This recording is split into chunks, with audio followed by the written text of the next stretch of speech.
We are wrapping up day number one of the Wheat Export and Marketing Workshop out here in Portland, Oregon. We're joined by Tom Cullen. He is from Hemingford, Nebraska, a wheat grower out there. Yep. Tom, there was a lot of things that happened here on day number one, but it all centered around the Wheat Marketing Center out here in Portland, Oregon. Share with our viewers some of the highlights of that experience that we saw today.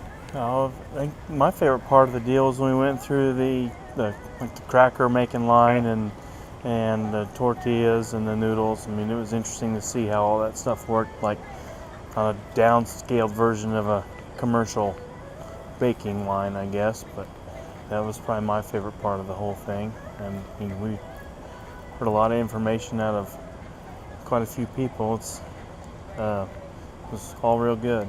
And Tom, they talked a lot about exports of U.S. wheat, and that's important because 50% of the wheat grown in the U.S. sounds like it's exported, 60% of it through Portland.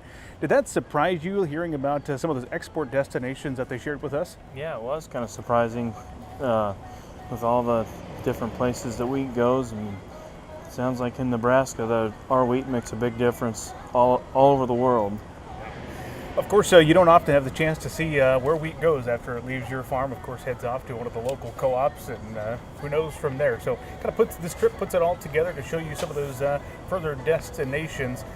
What sticks out to you? What are you going to remember about today's experience?